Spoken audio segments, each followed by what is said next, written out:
ಯಾಕೆ ಅಂದ್ಬಿಟ್ಟು ಬಹಳ ಸ್ಪಷ್ಟವಾಗಿ ಕಾನ್ಸ್ಟಿಟ್ಯೂಂಟ್ ಅಸೆಂಬ್ಲಿನಲ್ಲೂ ಹೇಳಿದ್ದಾರೆ, ಅವರ ಪುಸ್ತಕಗಳಲ್ಲೂ ಕೂಡ ಬರೆದಿದ್ದಾರೆ.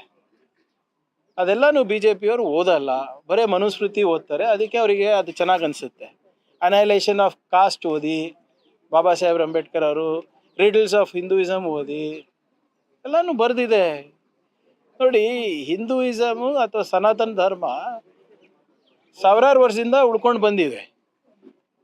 ಈ ಸಾವರ್ಕರ್ ಅವರು ಹಿಂದುತ್ವವನ್ನು ಹುಟ್ಟಿಸಿದ್ದು.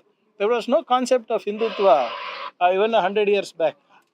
ಹಿಂದೂಯಿಸಮ್ ಇತ್ತು, ಸನಾತನ ಧರ್ಮ ಇದೆ.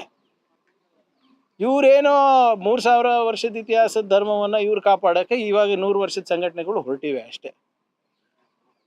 ಜಾತಿ ವ್ಯವಸ್ಥೆ ಇರಬಾರ್ದು ಅಂದ್ಬಿಟ್ಟೆ ತಾನೇ ಇವತ್ತು ಬಾಬಾ ಸಾಹೇಬ್ ಅಂಬೇಡ್ಕರ್ ಇರ್ಬೋದು, ನಮ್ಮ ನಾರಾಯಣ್ ಗುರು ಅವ್ರು ಇರ್ಬೋದು, ಬಸವಣ್ಣನವ್ರು ಇರ್ಬೋದು, ನಿಮ್ಮ ಸಿಖ್ ಗುರುಗಳಿರ್ಬೋದು, ಇವೆಲ್ಲ ಜೈನ್ ಗುರುಗಳಿರ್ಬೋದು, ಇವೆಲ್ಲ ಈ ಬೇರೆ ಬೇರೆ ಧರ್ಮಗಳಿಗೆ ಯಾಕೆ ಹುಟ್ಟಿದ್ದು?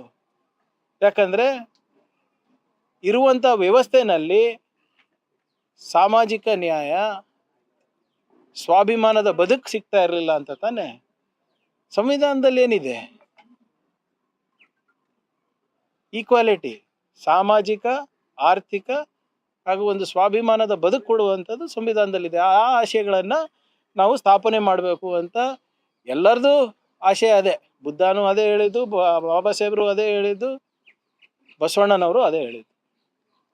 ಸರ್, ನಾಗೇಂದ್ರ ಅವರಿಗೆ ಸಚಿವ ಸ್ಥಾನ ಕೊಟ್ಟಿರೋದಕ್ಕೆ ಬಿಜೆಪಿ ವಿರೋಧ ಮಾಡ್ತೀವಿ. ಸದನ ಒಂದು ಕೆಲಸ ಮಾಡಕ್ಕೆ ಹೇಳಿ ಸರ್, ಅಶೋಕ್ ಅವರಿಗೆ, ವಿಜೇಂದ್ರ ಅವರಿಗೆ ಒಂದು ಪಟ್ಟಿ ಕೊಡಕ್ಕೆ ಹೇಳಿ ಯಾರು ಮಾಡಬೇಕು ಅಂತ.